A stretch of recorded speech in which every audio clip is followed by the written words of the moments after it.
Hello.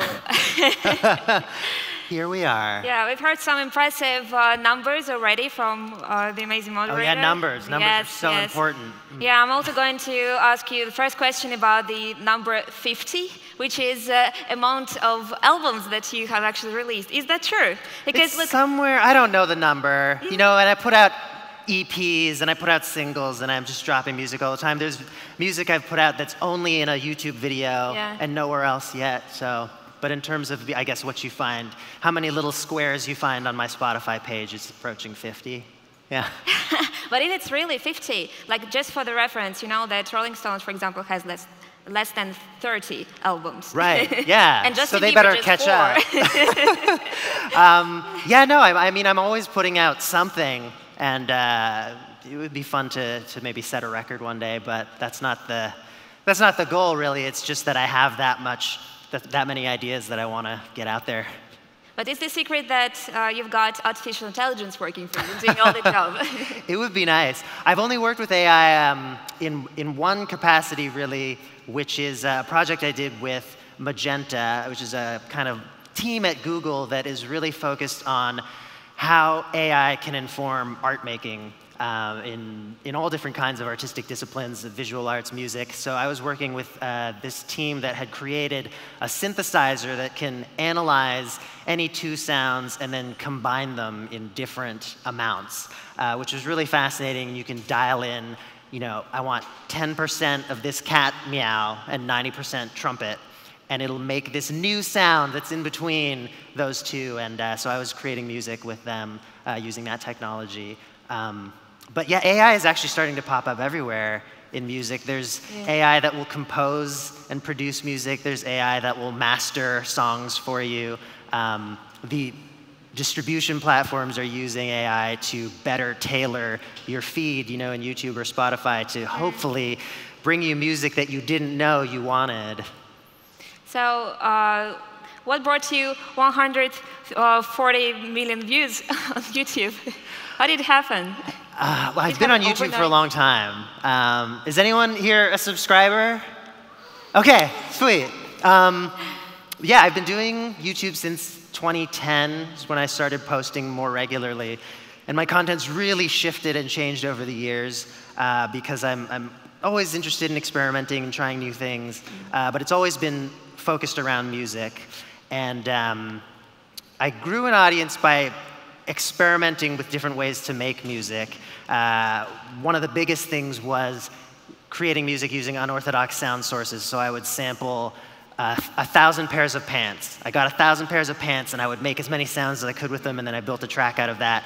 Or I made a song using only sounds from balloons or water, a rubber chicken, like weird things like that. And that, you know, is perfect internet fodder. And so I'd get these little semi-viral spikes to my YouTube channel, and that's initially how I started growing on the platform. But then more recently, in the last 2 years, I started opening up about my process and really doing some deep dives about how exactly I create, what the tools are that I use, what my process is like, and even the struggles with that, and how challenging it can be sometimes. And that's really when my channel took off in a more organic way, where you know, the audience was starting to share my work more. The YouTube algorithm was recognizing that people stayed on my videos for longer or binged on my channel for longer, which then propagated my videos even more in their search and suggested algorithms. So yeah, it was really about finding a format where I could communicate ideas that resonated with a lot of people. So basically you took them backstage, or kind of in the very center of your music lab, and kind of you showcasing different experiments that you had with music. Yeah, exactly. It's been really cool to share about that, because there's so many weird things that I have done in my music that I would never have guessed that other people would be interested in. And it started because to celebrate reaching 300,000 subscribers a couple years ago, I thought maybe a ridiculous thing I could do would be try to fit 300,000 notes into one song. And so that's when I realized I would need to do some kind of explanation about what went into this, how I approached it, why you're hearing this song the way it is, because it sounds a little strange, and also if I don't tell you that there's 300,000 notes in it, you're never going to know. You're just going to hear a flurry of stuff happening. And so I really got into my process, and it was a little bit nerve-wracking for me. I had this piece of music that I really wanted to share, but the video starts with like 3 or 4 minutes of me just talking. And I'm like, is anybody going to care about this? And it turns out that that became one of the best parts of my format, is intriguing people about how what I put into my music and what might be different about it, or what they might not notice just from listening to it, that allows them to appreciate it even more when they do hear it. Do you think we're kind of entering a totally different stage in music industry? For example, there was a period when streaming services has changed quite a lot of processes, in the industry, and the way music engages with the audiences, right? How artists kind of get exposure for different playlists, for example. You don't need to even kind of release an album. You can release songs separately, and because people consume songs nowadays, they don't listen to the full album even. Yeah, that's something that's a bit sad for me. I do really love the album format. I love the idea that an artist can make a fuller statement, that they can tie multiple songs together that feel like they belong together, that share themes, either sonically or lyrically. So that's still something that I really am holding on to. I like the album format, but it's definitely true that the majority of listeners now are listening to one song at a time. They're listening on shuffle, they're listening to Spotify playlists, and they're getting these recommendations. So it's changed definitely music consumption, but it's also changed the way that artists have to release, and there's a lot more people just doing a single at a time for a long time before they do a longer format release. There are people who produce specifically for some of these hotter Spotify playlists, because if you find that right tone that gets you picked up by the chill guitar moods playlist or whatever, and you end up on there and you're just on rotation for millions of plays, that is a new way that we haven't seen before that artists are breaking now. And so, there are people who specifically try to capture, like, oh, what is this vibe of this playlist that is really popular right now that a lot of people go to find their new music. What about you? When do you decide when you need to release a song or an album? I've managed to find my own weird way. Because I'm writing so much and recording and releasing so much, the thing that has been really working lately and that I've been enjoying lately is this YouTube format where for a long time I was publishing 2 videos a week. Now I'm on a bit looser of a schedule, but it's not too far from that. But it's really fun for me, and I'm able to share any idea that I want. You know, now that I have this vlogging format, I can take people behind the scenes, and I could, if I wanted to, share about just one specific detail of a song, like why did I put this little bell noise at that moment in the song. I could make a whole video about that if I wanted to, or you know, I should just find the interesting angles of every song. So if it's a song where I only wrote one piece of music, I could still potentially get 4 weeks of content out of it by just choosing what I was inspired by to share, you know, choosing to share the production process, the instruments I used, or any of these things, any of these stories behind the music. But then at the same time, if I'm really inspired, I can just so quickly share a brand new piece of music. There's times where I've put myself through challenges where I try to make an entire song in like an hour. And I write that, I film that, it's out the next day, it's in front of 200,000 people in 24 hours. And that's just, there's no better way for me to release music. And you know, even with the speed that you can get something on iTunes now, you can't do that. You can't connect to an audience that quickly like you can uploading a YouTube video when you have that audience built up. Can you take us actually through all the stages from when you start thinking about the idea of creating music, then kind of implementing different artificial intelligence techniques, or like when you produce a track, or an album or a video, and then when you distribute it on social media and promote it, like what's the process actually, and how long does it take? Right. I guess there are a lot of different things involved in the process, and you can kind of well, at least, I do kind of make it what I want. So some songs end up only coming out as part of a YouTube video, and maybe, you know, down the road I might want to compile them onto an album or something like that. But something that I think is a little unique to me is that I really shift paradigms a lot, where I'm not everything that I create is for the same format. So many of my songs, you know, I'll decide, oh, this is just a single, this can come out right now, or it'll be part of a larger collection and I'll want to make that an album, or it'll be a piece of background music for one of my vlogs that I'm working on, but I decide to show people what went into that. But it never goes anywhere other than being the background music. You know, I'm also sometimes composing and producing for other people's projects. I'm hired for commercial productions, so you know, those live in their own world too of what you need to deliver and when. So I think for me, it's really about pivoting for each project and what feels right for it. Is there some technology that you kind of miss a lot in your process? For example, maybe you want a hologram of yourself so that you don't need to tour, yeah? So you can just be present in someone's bedroom and perform in front of them just using a hologram, or maybe VR to get kind of experience, yeah, of the performance. Or, I don't know, just name it. For example, we discussed with you a few minutes ago that it would be nice to have some compressors for all the video files that you have. So right, yeah. By less space. I mean, if AI could get there where it could organize my files the way I wanted, that would be amazing. I mean, I feel like a hologram a bit already being on YouTube, where you know, it's very much a one-to-one sort of experience, despite however, you know, whatever number is underneath the video.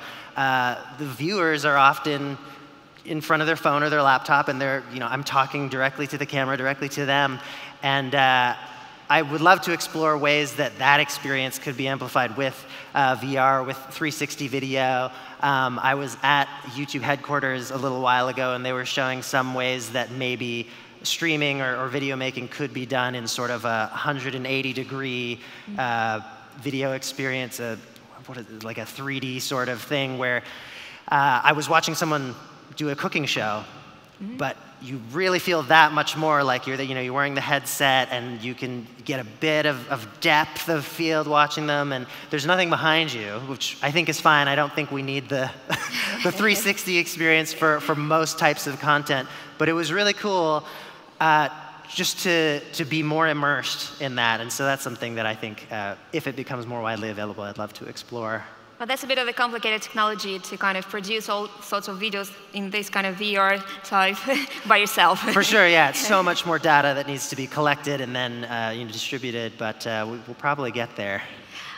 Speaking about being an independent artist, right, and doing all the things by yourself without like a huge team of producers, I don't know, sound engineers working for you. Do you think there are certain advantages and disadvantages? And would you recommend, for example, those artists who got tired of their labels to kind of switch into independent mode?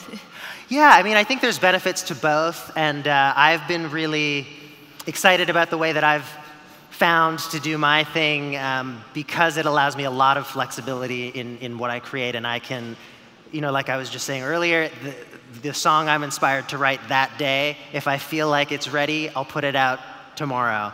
And that's a flexibility and a freedom that a lot of creatives don't have. So that's something that I've prioritized, just being able to work on what is exciting and inspiring for me at the time, and also just being able to put stuff out that prolifically and that rapidly, where you know, the audience I've built now knows and are happy to expect a pretty constant stream of new music as I'm putting out my videos. And that's something that I really like, because I don't see another way in which I could be releasing as much as I do and as much as I want to when you're dealing with a traditional album cycle or a label that might have certain demands on when things come out, how things come out, what things should sound like even. So for me, that's really worked out. But obviously, there's still a lot of benefits that a team that a more experienced and bigger network can offer in terms of promotion. And my way has been a bit more grassroots. But yeah, it's more fun the way that I do it, I think. But you get at least some support, I don't know, from your community of viewers or from YouTube. For example, I know that YouTube has some programs for popular YouTubers. Like they can even rent you a flat and just, make it a full-time job for you. Oh, well, yeah, I mean, every creator's path is a little bit different on YouTube, and I know that it can be challenging for people, especially starting out, of course, to monetize what they're doing, because a lot of YouTubers depend on AdSense, which fluctuates entirely based on the views that you're getting from month to month. So I've been lucky in having a skill set where people who find me on YouTube may want to hire me to just do video production, just do music production that's behind the scenes. And that's stuff that I don't have to do as much anymore as the channel has continued to grow, but it was a thing that I could rely on to not have to get some other kind of job that would suck away all of my creative hours, but that I could actually be working on things that would sharpen my skills in the realm that I was wanting to work in. So yeah, I think people do have to find their own way and get creative with how they monetize, and I know for a lot of artists it's still about touring, it's about the direct connection with the fans and being able to sell merch that way and concert tickets. A new thing that's sort of starting to happen that I think is interesting, and I only see independent artists doing it and not people working with more on the label side of things, but affiliate programs is starting to become a thing where, like I've got Amazon links in my video descriptions, and people, because I have such a connection with my audience, and I'm also sharing my process, and they're like, well, maybe I should just get the same camera as Andrew, and they can go and they can find the link right away, and I get like 5 or 10%. And so this is like an entirely new avenue of kind of passive income that is opening up for artists, because they are influencing those kinds of consumer decisions a lot of the time for the people who follow them. Yeah, so it's a bit of a product placement. Yeah, for sure. And I just copy and paste those same links into every video, and people can go see, what's the camera, what's the microphone, and if they're interested, they but can that's actually learn more. even useful. Yeah, I mean, I kind of would wish that larger artists would do that. I want to know what Beyonce uses, and maybe I can afford it. We'll see. Well, what's the next stage for you in your, music career? Because for traditional bands, with label, it's very predictable. Yeah, so they're going to be signed to this label until they keep producing the music that label is happy with. Yeah. So what's the plan for you? Because your content is very diverse. It's not only about music. It's also about technology. It's also about education. So would you take some particular path, or you're not completely sure at the moment where it's going to take you? I do have a overall direction that I'm excited about that I won't share too much about because I think it'll spoil it. But I have ideas about how to experiment with the format of YouTube and of social media even, and of bringing that all into being part of the experience of my brand, and rather than using these platforms as promotional vehicles, the way that is common for a lot of artists, to kind of integrate that all into sort of a story that can unfold in service of still being about my music and what I can share about it. And what do you think is the next stage for the music industry? Do you think it's going to be all artificial? Well, there's so many interesting things happening, and the pace of change is continuing to accelerate. Like just hearing what Benji's talking about just before us about the blockchain, that's a really exciting development, I think, just for kind of unifying rights and licensing. There's so much happening around AR and VR that I think could develop into new kinds of art forms, new ways of doing music videos that would be like an installation experience or a 360 experience that I think could be fun. And with that, would come like surround sound or maybe even interactive pieces of music that change depending on how you physically interact with the virtual space that you're in. So I think there's lots going on, and I feel like it's only going to continue to fragment, because already we're seeing, rather than just an artist puts out an album, you can buy it on a CD or maybe a vinyl. Now we have, well, where are you going to stream it from? Or do you have a YouTube account? Do you have a Spotify account or an iTunes or Tidal? Like all this stuff. So that's already fragmenting. And I think in addition to that, the actual medium is going to fragment. You know, we're seeing visual albums now becoming more of a thing. Like all of that is just, I feel like there's a more opportunity for each artist to be unique in the way that they release their work. Okay, so we shouldn't be afraid yet of robots performing in front of us, just yet. Robots performing in front of us, like Robot Sophie or whatever, starts music career. Everything could happen at this point. Yeah, but I guess that's all that we have time to talk and discuss about. Yeah, thank you so much. Thank you guys for having us.